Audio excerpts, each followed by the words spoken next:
اگر تو اللہ سے ڈرتی ہے تو میں بھی رب سے ڈرتی ہوں، اگر تو مصطفیٰ کریم کا کلمہ پڑھتی ہے تو میں بھی اسی نبی کی ماننے والی ہوں۔ کہا بات کیا ہے، میرا کیوں ہے سارا؟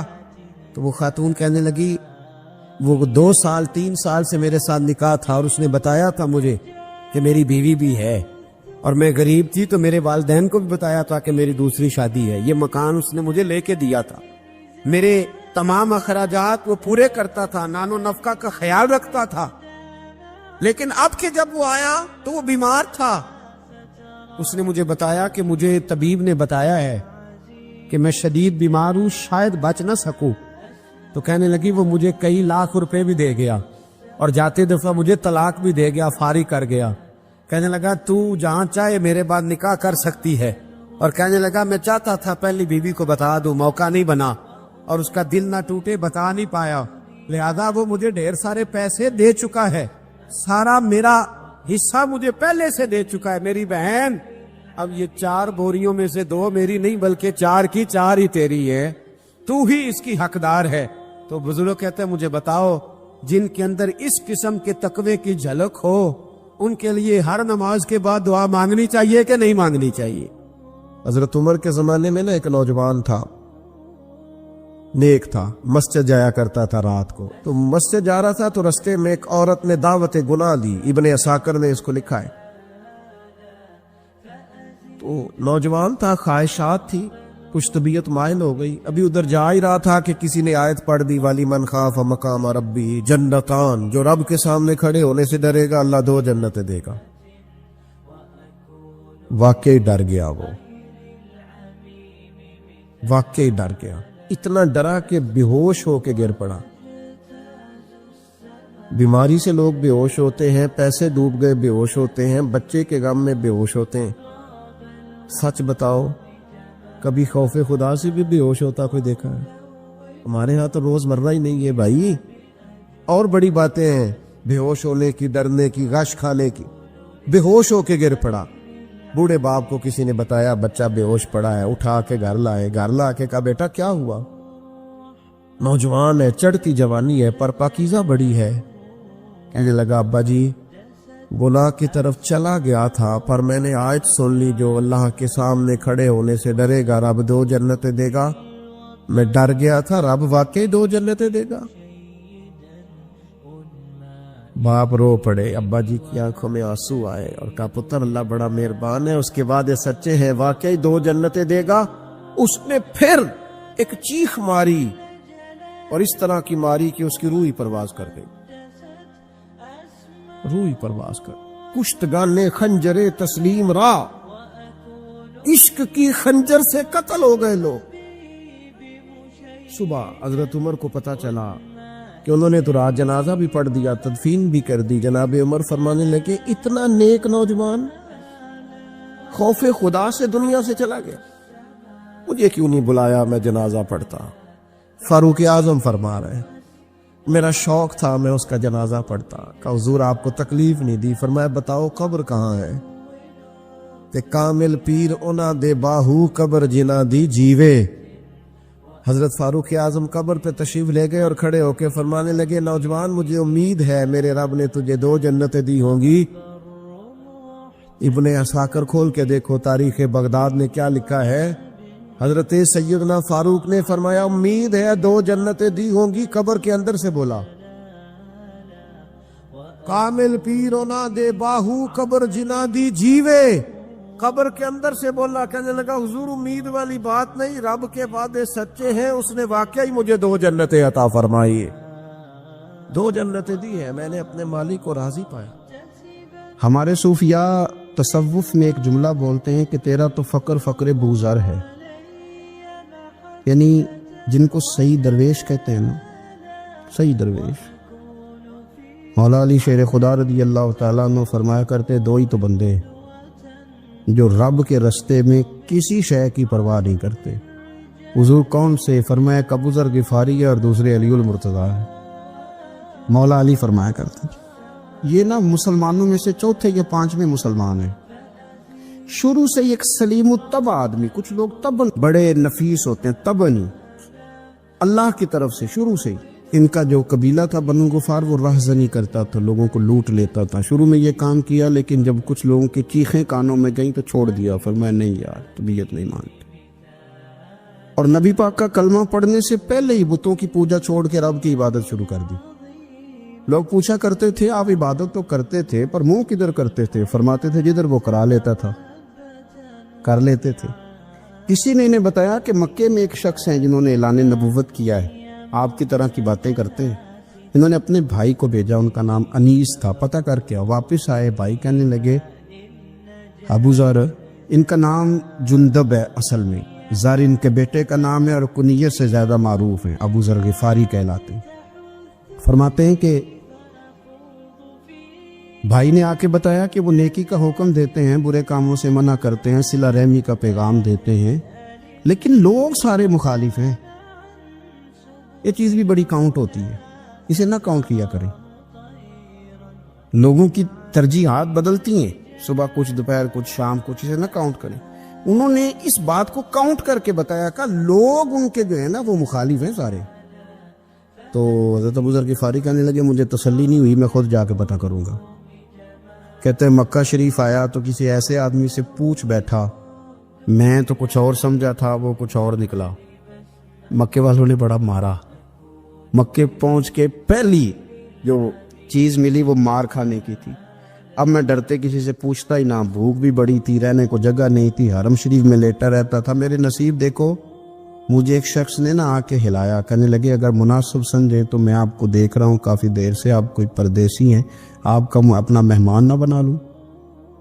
تو میں نے کہا آپ کا کیا نام ہے؟ کہنے لگے میرا نام ہے علی ابن ابی طالب۔ کہتے ہیں مولا کائنات گھر لے گئے، کھانا بھی کھلایا، جگہ بھی دی، سونے کو خدمت بھی کی، لیکن چونکہ میں تو پہلے ایک سے پوچھ کے مار کھا بیٹھا تھا، میں نے پوچھا نہیں میں کدھر آیا ہوں۔ رات رہے، اگلی رات بھی رہے، لیکن میں نے بتایا نہیں میں کس کام آیا ہوں۔ حضرت ابو ذر غفاری رضی اللہ تعالیٰ عنہ کہتے ہیں خود ہی مولا علی نے پوچھا بتا سکتے ہو کیسے آئے ہو؟ میں نے کہا راز رکھ لو گے؟ فرمایا بڑا کشادہ سینہ دیا رب نے مجھے۔ تو بات تو کہنے لگے یار میں تو محمد مصطفیٰ کی زیارت کرنے آئے صلی اللہ تعالی علیہ وسلم۔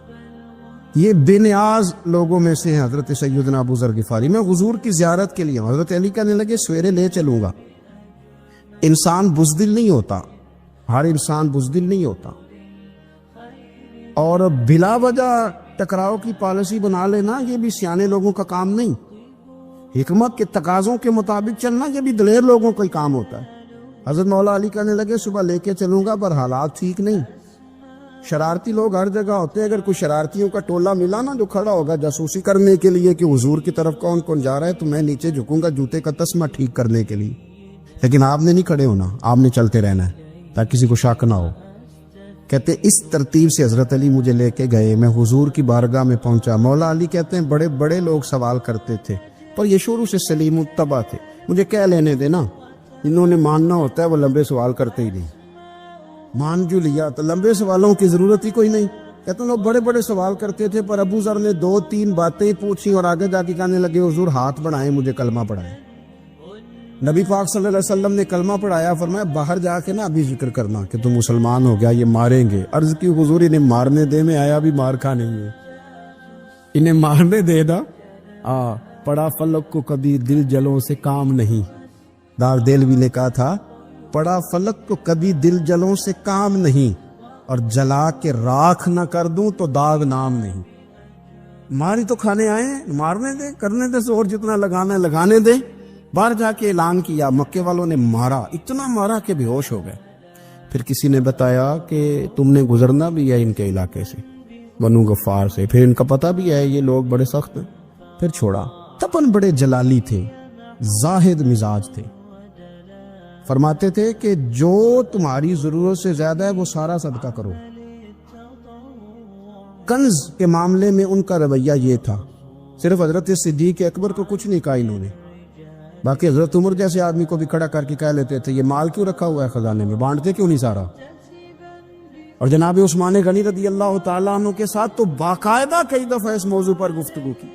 وہ کہتے تھے کہ جب اللہ کہتے ہیں قرآن میں کہ مال دولت جمع نہیں کرنی، تو وہ جو لوگ تھے وہ بھی بڑی شانوں والے تھے. وہ کہتے تھے کہ اللہ نے جب زکوٰۃ فرض کی تو مال جمع ہوتا ہے تو زکوٰۃ فرض ہوتی ہے نا.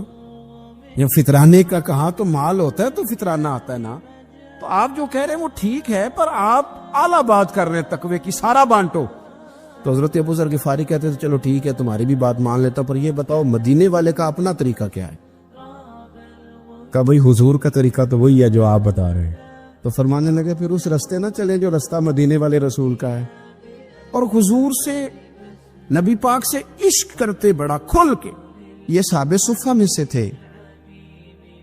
کلمے پڑھنے کے بعد چونکہ طبیعت جلالی تھی تو حضور نے بھیج دیا، فرمایا واپس جاؤ اپنے قبیلے میں تبلیغ کرو. واپس گئے، بھائی کو مسلمان کیا، والدہ کو مسلمان کیا، قبیلہ سارا مسلمان کیا، وہیں رہے.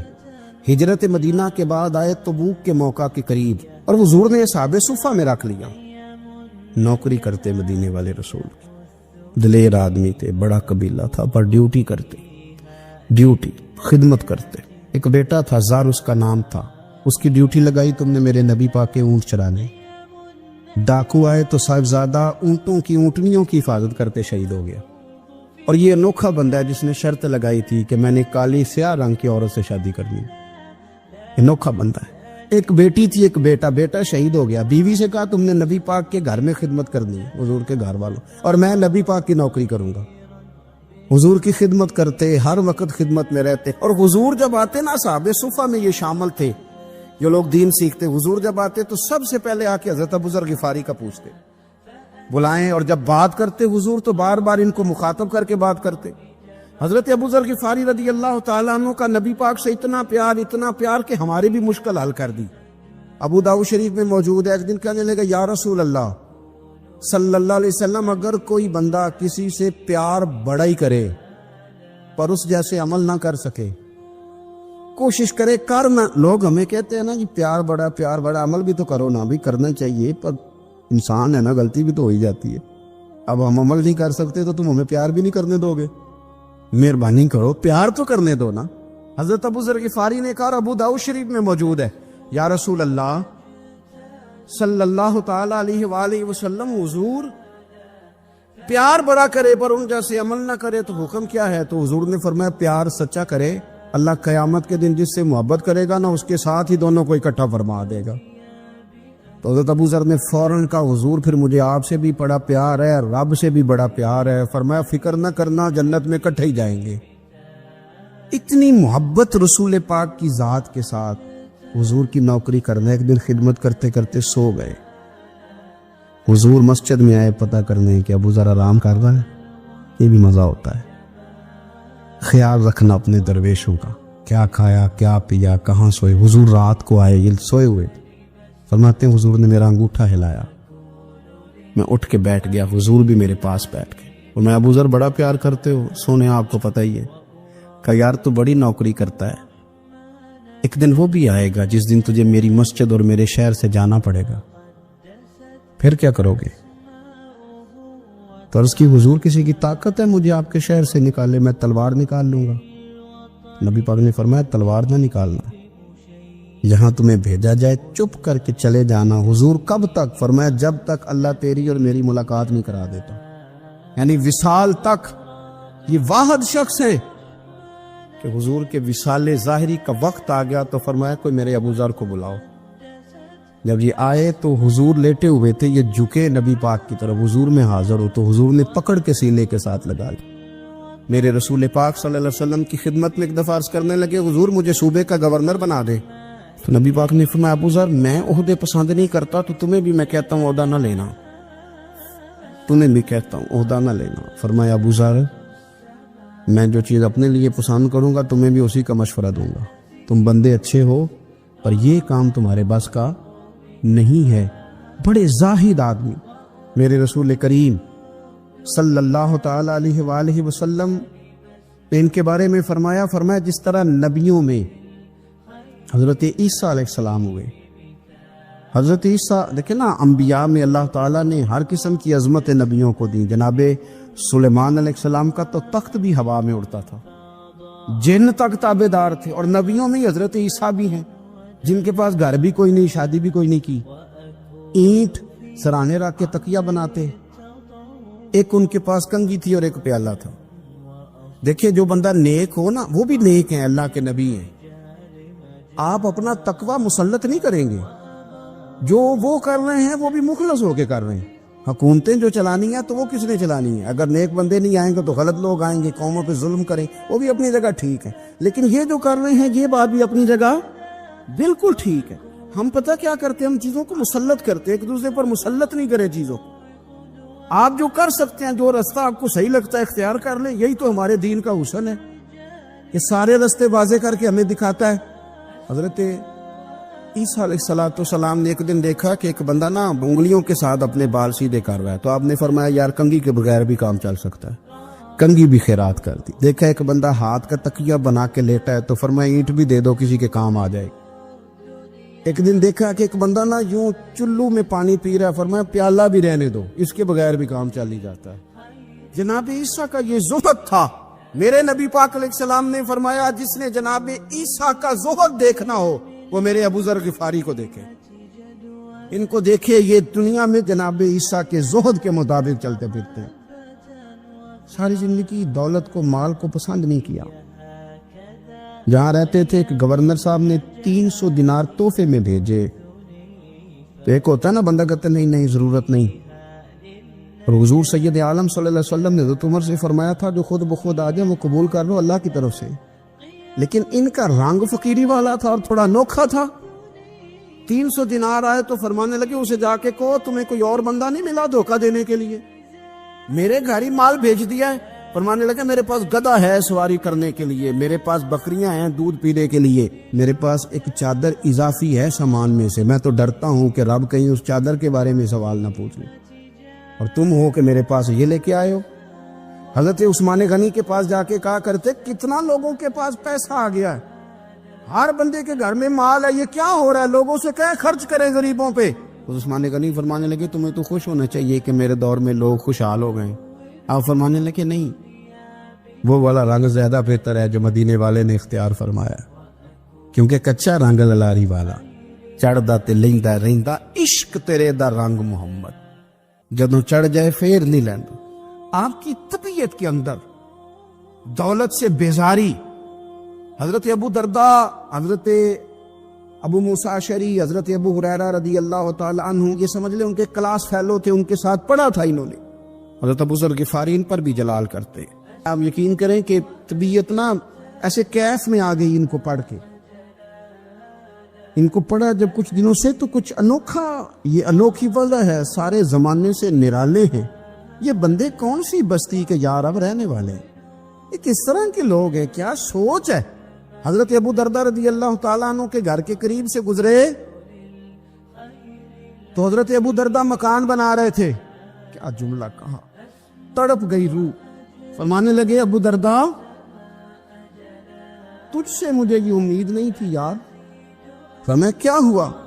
فرمانے لگے اب تیرا مکان بنانے کے لیے بھی اللہ کے بندوں کی پشتوں پر اینٹیں رکھی جائیں گی. تیرا مکان بنانے کے لیے رب کے بندوں کی پشتوں پر اینٹیں تیرے لیے.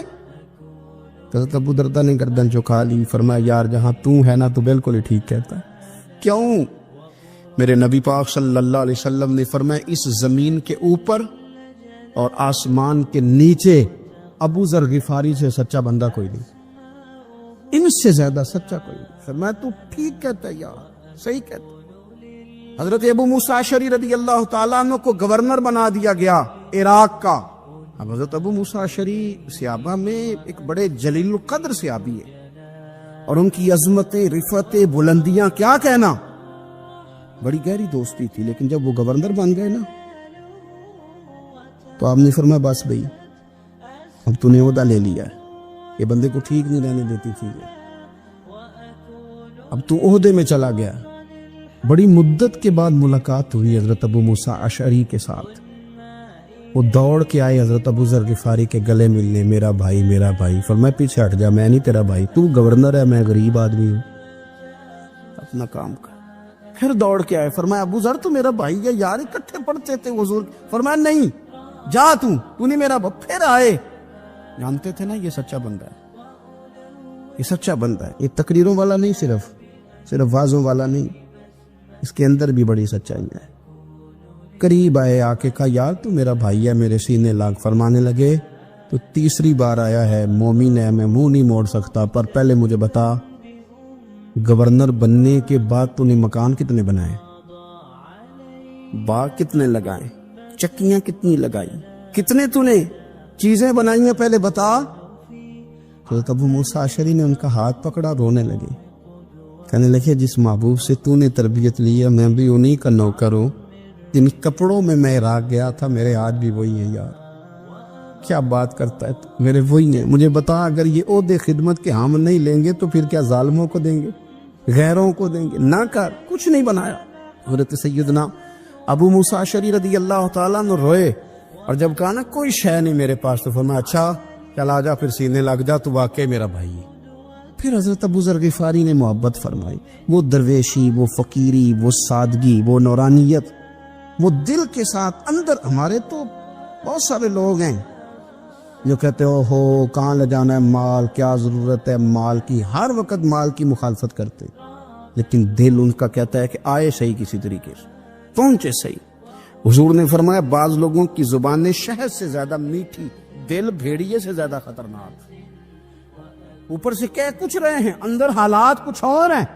چینی لے جاؤ، اور 5 آنے کا بڑا کچھ آیا کرتا تھا اس زمانے میں، اکٹھی چینی اور پتی لے جاؤ اور گھر میں چائے پیو۔ کہتے اتنی دیر ہوئی تو عشاء کی اذان ہو گئی، اور جب مؤذن نے اذان پڑھی اور میں نے 5 آنے بڑھائے تو بابے نے لپیٹ کے مجھے دیے، کہنے لگے میں تو تجھے اچھا آدمی سمجھا تھا، تو نے مجھے کیا سمجھ لیا ہے؟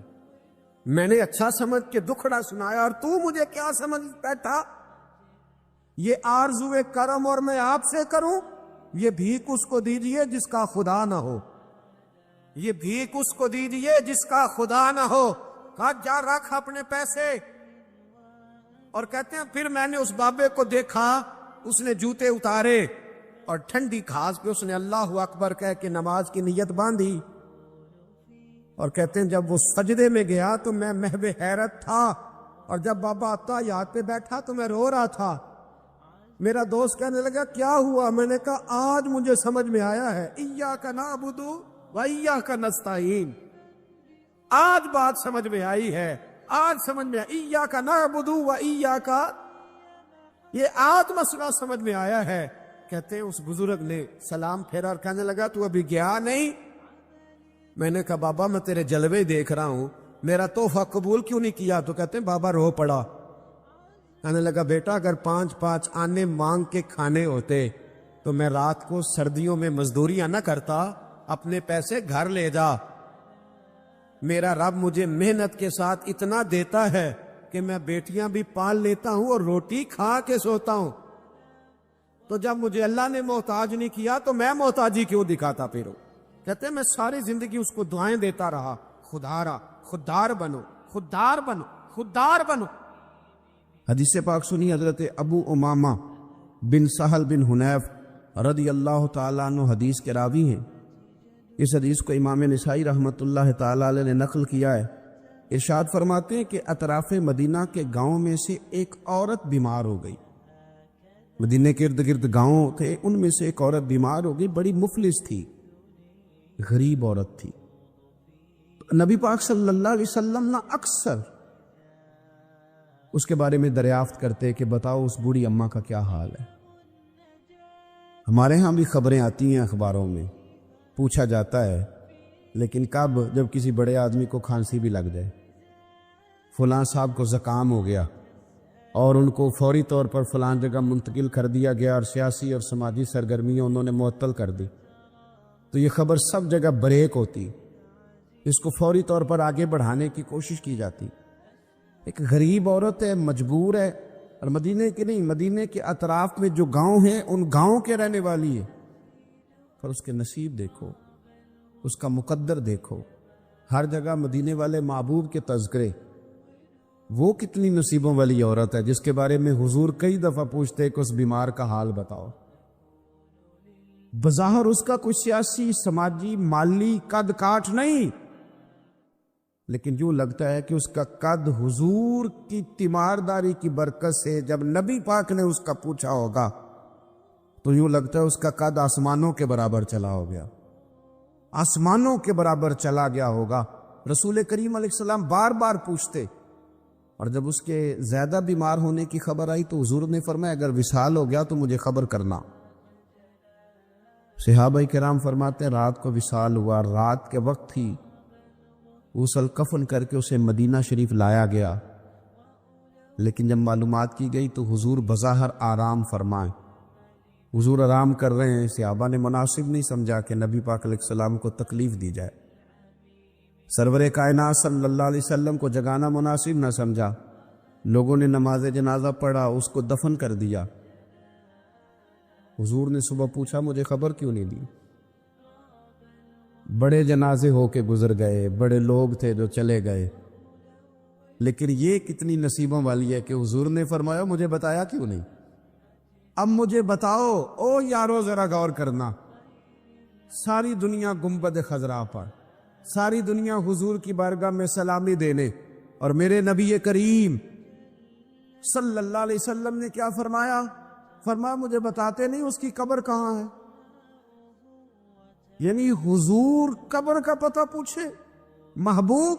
حضور تو ویسے کسی جگہ قریب سے گزر جائے نا تو اعلیٰ حضرت فاضل بریلوی فرماتے ہیں وہ جس سمت آ گئے ہیں کوچے بسا دیے ہیں، وہ تو علاقہ ویسے ہی مہک جاتا ہے، بس جاتا ہے۔ حضور قبر کہاں ہے؟ اس کا کوئی سیاسی قد کاٹ ہے؟ یہ کو بہت بڑے قبیلے کی ہے؟ حضور نے فرمایا دیکھو غریبی کو اعزاز اس طرح دینا، غریبی کے ساتھ رویہ یہ میرا اسوہ حسنہ ہے، اس طرح غریبوں کے ساتھ سلوک کرنا، پھر غریب مایوس نہیں ہوں گے، پھر غریب خودکشیاں نہیں کریں گے، پھر غریب اپنے آپ کو معاشرے سے کٹا ہوا محسوس۔ کہاں ہے اس کی قبر؟ یا رسول اللہ اس قبرستان میں یہ قبر ہے۔ یہ میرے نبی پاک کا اعزاز ہے، یہ حضور کا اعزاز ہے۔ ویسے تو دوسرا جنازہ جائز نہیں، اگر وارث جنازہ نہ پڑھے تو پھر دوسرا جنازہ پڑھا جا سکتا ہے، لیکن حضور تو وارث ہے نا اپنی ساری امت کے۔ تو نبی پاک قبر پہ کھڑے ہوئے، فرمایا بناؤ صفے، میں دوبارہ جنازہ پڑھانا چاہتا۔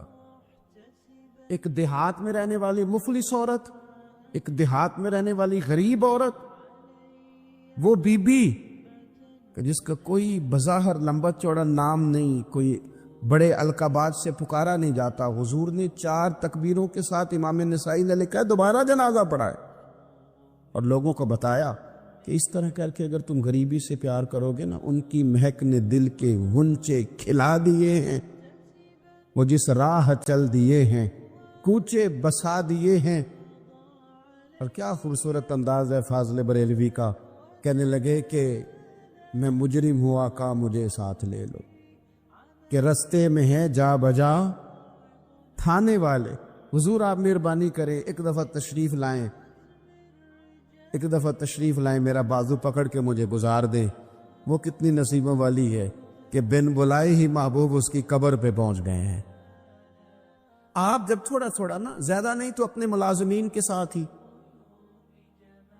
زیادہ نہیں تو جو آپ کے تحت لوگ ہیں ان کے ساتھ ہی ہمارا رویہ ٹھیک ہو جائے۔ ایک صحابی نے ایک دفعہ پوچھ ہی لیا کہ یا رسول اللہ صلی اللہ علیہ وسلم میرا ملازم بڑی ہی غلطیاں کرتا ہے، میرا غلام بڑی غلطیاں کرتا ہے، تو کتنی کو دفعہ معاف کروں؟ کتنی کو غلطیاں ایک دن میں کو کر سکتا ہے؟ 2 دفعہ کر لے گا، 3 دفعہ بھول جائے گا۔ سوال پوچھا نا کہ یا رسول اللہ صلی اللہ علیہ وسلم میرا غلام بڑی غلطیاں کرتا ہے، تو کتنی دفعہ معاف کروں؟ نبی پاک علیہ السلام نے فرمایا اگر تو نے گنتی کر کے گویا پوچھا ہے تو چلو تجھے اسی طرح ہی بتا دیتے ہیں۔ حضور کتنی دفعہ معاف کروں؟ فرمایا چل ایک دن میں 70 بار تو معاف کیا ہی کر میں، حالانکہ 70 غلطیوں کو دن میں نہیں کر سکتا، کر نہیں سکتا، اس نے شمار کر آخر کتنی کو دفعہ معاف کروں؟ نبی پاک صلی اللہ علیہ وسلم یہ فرمایا 70 دفعہ تو معاف کر ہی دیا کر۔ 70۔ حضرت ابو مسعود رضی اللہ تعالیٰ عنہ فرماتے مجھے کسی بات پہ غصہ تھا اور میں اپنے غلام کو مار رہا تھا، پیٹ رہا تھا، اور بار بار میں اس پر سختی کر رہا تھا۔ دور سے حضور نے دیکھا اور آوازیں دی، قریب جب حضور پہنچ گئے تو نبی پاک علیہ الصلوۃ والسلام نے ایک جملہ کہا، فرماتے ہیں پھر دوبارہ میں نے کبھی اپنی غلام پہ ہاتھ نہیں اٹھایا۔ اللہ کے رسول فرمانے لگے جتنا تجھے اس پر اختیار ہے نا، میرے رب کو اس سے کئی گنا بڑھ کے تیرے اوپر اختیار ہے۔ اگر آج اللہ تعالیٰ نے یہ تقسیم کر دی ہے کہ کسی کو تمہارا ملازم بنا دیا ہے، کسی کو تمہارے ماتحت کر دیا ہے، تو اس کا معنی یہ تو نہیں کہ تم اب اس سے پیار کرنا چھوڑ دو، اس پر شفقت کرنا چھوڑ دو۔ رسول کریم صلی اللہ تعالیٰ علیہ وآلہ وسلم نے ارشاد فرمایا کہ جتنا اختیار تمہیں اس پر ہے نا، اس سے کہیں بڑھ کر اللہ تعالیٰ کو تم پر اختیار ہے۔ مالدار لوگ توجہ کریں میری بات پر، غور کریں۔ اللہ نے مالداروں کو جو دیا ہے تو ان کی محنت کی وجہ سے نہیں دیا، محنت مزدور تم سے بڑھ کے کرتا ہے، اوور ٹائم لگاتا ہے، خدا نے نا اپنے فضل سے دیا ہے۔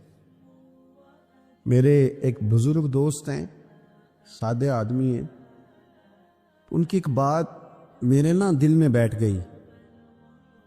سادے لوگوں کی بات ہے، سادی سی، میں کوئی یہ نہیں آپ کو کہہ رہا کہ یہ کوئی قرآن و سنت کا معاملہ ہے، لیکن ہمارے جو سادے لوگ ہوتے ہیں نا دیہات کے، کئی دفعہ وہ سبق بڑا عمدہ پڑھاتے ہیں، تو کسی شخص کے ساتھ ان کا کوئی تھوڑا بہت اس کے ساتھ مدد کا رشتہ تھا، اس سے کچھ پیار کرتے تھے، تو کسی وجہ سے ناراضگی ہو گئی، تو کسی نے ان سے کہا کہ اب چھوڑ دیں، آپ کا اس نے اتنا دل دکھایا، تو کہنے لگے نہیں میں چھوڑوں گا نہیں، میں دیتا رہوں گا۔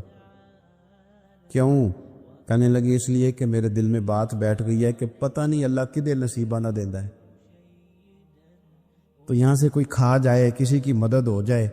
آپ کے ہاں اگر ماتحت کچھ لوگ ہیں، آپ کو کسی کی مدد کرنی پڑتی، تو اگر آپ کا یہ ذہن بن گیا نا کہ میں صاحب ہوں اور میں انہیں دیتا ہوں اور میری وجہ سے کام چلتا ہے اور میری تنخواہ سے چولہا جلتا ہے، تو آپ نے بڑی چھوٹی سوچ پیدا کر لی ہے، اب کمزور ہو گئے۔ اگر آپ نے یہ سوچ لیا نا کہ میں کسی کو اپنے آفس سے اپنی مل سے نکال دوں گا تو شاید اسے کہیں اور نوکری نہیں ملے گی، تو آپ چھوٹے آدمی، آپ نے کمزور سوچ رکھی۔ حدیث پاک سنیں گے تو دل ٹھنڈا ہوگا۔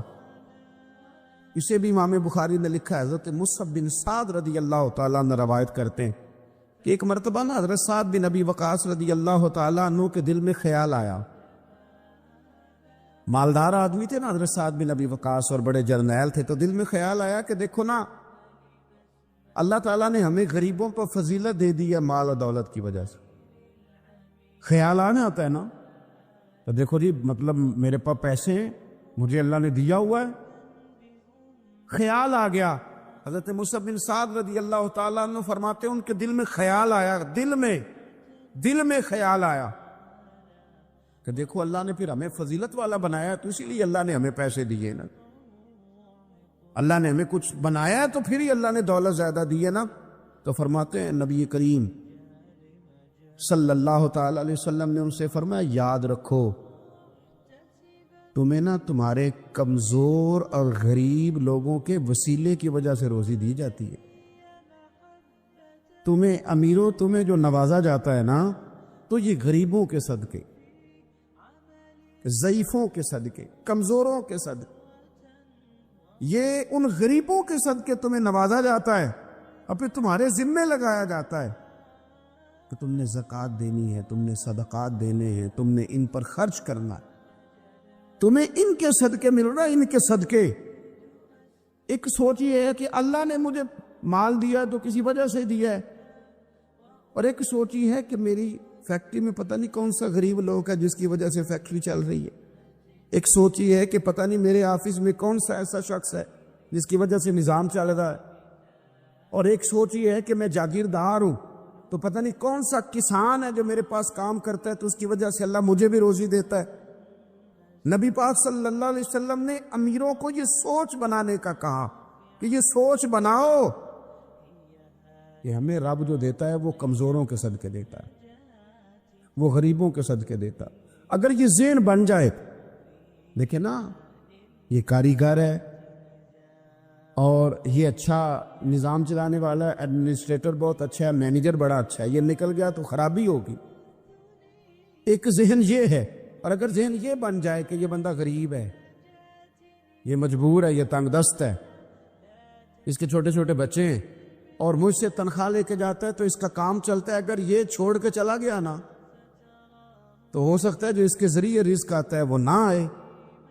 اگر یہ ذہن سازی بنے تو بھی میرا خیال ہے کوئی بھی امیر آدمی کسی غریب کو رسوا نہیں کرے گا، پھر کوئی بھی کسی کے لیے اس طرح کے لفظ ادا نہیں کرے گا کہ جس کے اس کی عزت نفس مجروح ہو۔ ہم اگر یہ تھوڑا تھوڑا کر کے رویہ اپنے دلوں کے اندر پیدا کرنا شروع کر دے اور تھوڑی تھوڑی محبت کو بڑھانے لگے تو آہستہ آہستہ ہمیں محسوس ہوگا کہ ہم کوئی ظرف کو اونچا لے گئے ہیں، ہمارے دلوں کو اللہ نے نرم کر دیا ہے۔ ہمارے ہاں نا سوسائٹی میں کچھ سیاسی سماجی لوگ ہیں جن کی سفارش چلتی ہے، جو نامی گرامی ہوتے ہیں، جو علاقے کے معروف لوگ ہوتے ہیں، جو اشراف اپنے آپ کو سمجھتے، قبیلوں کا بڑا جانتے۔ وہ یاد رکھیں کہ اگر تو وہ قبیلے کے بڑے اس طرح بنے ہوئے ہیں کہ وہ لوگوں کے ساتھ پیار کرتے ہیں تو پھر تو ان کا اجر زیادہ ہے، لیکن اگر وہ بڑے بنے ہیں اور اس رنگ میں بڑے بنے ہیں کہ وہ تکبر میں آ گئے ہیں، اس رنگ میں بڑے بنے ہیں کہ انہوں نے غلط سیاستیں کی ہیں، انہوں نے ایک قوم کا مال کھایا ہے، وہ اس طرح سے اقتدار کے ایوانوں تک پہنچے ہیں کہ انہوں نے پھر کچھ نہیں دیکھا کہ مجھے کچھ خریدنا پڑ رہا ہے کہ کچھ بیچنا پڑ رہا ہے۔ غلط طریقے سے وہ لوگ آگے آگے سیاسی بن گئے، سماجی بن گئے، لوگ سلوٹ کرنے لگ گئے۔ اور کچھ بیچارے غریب ایسے ہیں کہ جن کو کوئی 1 کلو چینی بھی ادھار نہیں دے رہا۔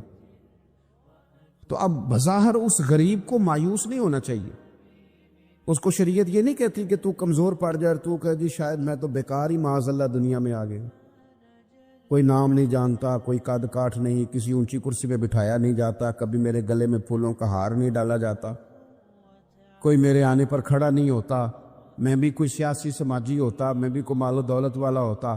یہ سٹیٹس کی کمزوری بعض غریب لوگوں کو کمزور کر دیتی، ذہنی طور پر پریشان رہنے لگتے۔ اور کچھ لوگ ہمارے ہاں یہ زیادتی بھی کرتے ہیں، وہ کہتے ہیں سارا پنڈ مار جائے، ماڑے دے بچے تو چودھری نہیں نہ بننا۔ تو میں کہا کرتا ہوں یہ مایوسی ہے، یہ آپ نے غلط بات کی۔ یہ تو اللہ کے نظام قدرت میں بات ہے، رب جب چاہے جس کو چاہے جہاں چاہے اپنے فضل سے پہنچا دے۔ آپ حدیث پاک سنیں گے اور اس حدیث پاک کے جو خوبصورت پہلو ہیں اس پر آپ غور کریں گے۔ حضرت سیدنا سہل بن سعد انصاری رضی اللہ تعالیٰ عنہ فرماتے ہیں ہم نبی پاک علیہ السلام کی خدمت میں حاضر تھے تو ایک شخص قریب سے گزرا، تو حضور نے اپنے پاس بیٹھے ہوئے ایک شخص سے فرمایا اس کے بارے میں تیرا کیا خیال ہے؟ تو اس نے عرض کی حضور یہ بڑا لوگوں میں معزز آدمی ہے، بڑا اس کا اکرام ہے۔ ہوتے ہیں نا لوگ سیاسی ہیں، سماجی ہیں، بڑی اتھارٹی رکھتے ہیں، بڑے سردار ہیں، بڑے چودھری، حضور اس کا بڑا مقام ہے۔ اس نے دلیل دی کہ یا رسول اللہ اگر یہ کسی جگہ پیغام نکاح بھیجے گا تو اس کو رشتہ دے دیا جائے گا، لوگ پسند کریں گے اس کے ساتھ رشتہ داری کرنا، اور اگر یہ کسی کی سفارش کرے گا تو اس کی سفارش قبول کی جائے گی۔ تھوڑی دیر گزری تو رسول کریم صلی اللہ تعالی علیہ وآلہ وسلم کے قریب سے ایک دوسرا آدمی گزرا، تو حضرت سہل بن سعد رضی اللہ تعالیٰ عنہ فرماتے ہیں کہ نبی پاک علیہ السلام نے اسی پاس بیٹھے ہوئے شخص سے فرمایا کہ اس شخص کے بارے میں تیرا کیا خیال ہے؟ ایک تو وہ تھا نا جس کو تو نے چودھری سمجھا، چیئرمین سمجھا، بڑا مالدار سمجھا، اور تو نے کہا کہ کیا بات، پیغام نکاح دے تو اسے رشتہ فوراً ملے گا، اور اگر یہ سفارش کرے تو قبول کی جائے گی۔ تو یہ جو غریب آدمی گزرا اس کے بارے میں اس نے کہا حضور یہ غریب آدمی ہے، کہیں پیغام نکاح دے گا تو رشتہ نہیں ملے گا، اور اگر کسی کی سفارش کرے گا تو قبول نہیں کی جائے گی۔ یہ ایک سیاسی سماجی ہے، قد کاٹ والا ہے، برادری قبیلے میں نام رکھتا ہے، اس کی سفارش بھی سنی جائے گی، رشتہ بھی ملے گا، لوگ اس کی بات بھی سنیں۔ اور یہ جو دوسرا گزرا یہ غریب ہے، اس کو تو کوئی رشتہ دینے کو تیار نہیں، سفارش سننے کو تیار۔ دونوں کے تذکرے ہو گئے، رزلٹ میرے نبی پاک نے سنانا تھا۔ حضور فرمانے لگے سن پھر سہل، اور سن تبصرہ کرنے والے تو بھی، یہ جو تو نے کہا نا کہ سیاسی ہے، سماجی ہے، فرمائے ان لوگوں سے اگر ساری دنیا بھر بھی جائے تو پھر بھی یہ غریب آدمی سارے لوگوں سے زیادہ بہتر ہے۔ جن کو تم سیاسی سماجی چودھری بڑے جانتے ہو نا، یہ ایک غریب ہے، تنگ دست ہے، بظاہر تم اس کو منہ نہیں لگاتے، لیکن اگر ساری دنیا ان لوگوں سے بھر جائے تو یہ جو غریب آدمی ہے یہ پھر بھی ان سے زیادہ فضیلت والا ہے۔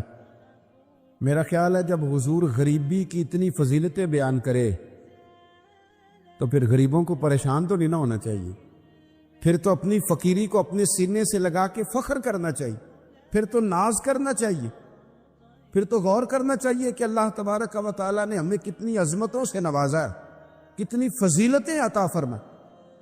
لوگوں کو جب سمجھایا جاتا تھا نا حضور کے زمانے میں، نبی پاک صلی اللہ علیہ وسلم کے زمانہ مبارکہ میں جب سمجھایا جاتا تھا، حضرت سیدنا ابو عبد الرحمن رضی اللہ تعالیٰ عنہ بیان کرتے ہیں کہ میں حضرت عبداللہ بن عمر بن عاص رضی اللہ تعالیٰ عنہ کی بارگاہ میں بیٹھا تھا تو کچھ لوگ آئے، انہوں نے آ کر کے اپنی غریبی کی شکایت کی۔ انہوں نے کہا نہ ہمارے پاس کوئی سواری ہے، نہ ہمارے پاس کوئی سامان ہے، نہ کوئی ہمارے پاس خرچہ ہے، ہم بڑے مسکین لوگ ہیں جی، بڑے غریب۔ کچھ باتیں کرتے ہیں نا لوگ مایوس سی، غریب لوگ ہیں تو جملوں کے اندر مایوسی ٹپکتی ہے، کچی بات، کچھ بھی نہیں جی، کیا جینا ہے ہمارا، کچھ بھی نہیں، مشکل سے گزر اوقات ہوتی ہے۔ اور خدا کے بندو، جن لوگوں کا آخرت پر یقین ہو اور تربیت حضور کے اسوہ نور سے لی ہو، وہ اس طرح کی کمزور باتیں نہیں کرتے۔ وہ حضرت مولا علی شیر خدا سے کسی نے کہا کہ آپ نے مال کیوں نہیں کمایا، چلو حلال ہی کما لیتے۔ تو حضرت مولا علی فرمانے لگے مال حرام ہو تو عذاب ہوتا ہے، حلال ہو تو حساب ہوتا ہے۔ حرام ہو تو عذاب ہے، حلال ہو تو حساب ہے۔ ہم دونوں کام ہی نہیں کرتے، ہم حلال بھی اکٹھا نہیں کرتے، وہ عذاب نہ ہو تو حساب تو اس کا بھی دینا ہی پڑے گا نا، ہم یہ کام ہی نہیں کرتے۔ تو کچھ لوگ حاضر ہوئے حضرت عبداللہ بن عمر بن عاص کی بارگاہ میں، اور انہوں نے آ کر کے عرض کی حضور نہ سواری کوئی، نہ کوئی خرچہ، نہ کوئی رہنے کو جگہ، نہ ہمارے پاس کوئی اور سہولیات۔ حضرت عبداللہ بن عمر رضی اللہ تعالیٰ عنہ فرمانے لگے بڑے پریشان ہو، ایک بات نہ کر لوں تم سے؟ وہ غریب کہنے لگے حضور کر لیں۔ فرمایا اگر تم چاہو تو میرے پاس آ کے رہ جاؤ، جتنی چیزیں تم نے کہی ہیں نا اللہ میسر کرے گا، تمہیں دیں گے۔ اور فرمانے لگے اگر تم کرو نا صبر، اگر تم کرو صبر اور اپنی اس غریبی پہ راضی ہو جاؤ، اپنی اس فقر پر تم اگر راضی ہو جاؤ، صبر تمہیں آ جائے، تو پھر سنو میں نے نبی پاک صلی اللہ تعالی علیہ وسلم کو فرماتے سنا ہے کہ فقیر لوگ امیروں سے 40 سال پہلے جنت میں چلے جائیں گے۔ اگر تو تم جو مایوسی بتا رہے ہو وہ تم سے صبر نہیں تمہیں ہونے دیتی تو آ جاؤ، تمہیں مال دیتے ہیں۔ اور اگر تمہیں صبر آ جائے اور تم فقیری میں جینا سیکھ جاؤ، اس غریبی اور سادگی کو تم سینے سے لگاؤ اور مایوسی چھوڑ دو، تو پھر نا میں نے حضور سے خود سنا ہے کہ غریب لوگ امیروں سے 40 سال پہلے جنت میں جائیں گے۔ اب تم بتاؤ کہ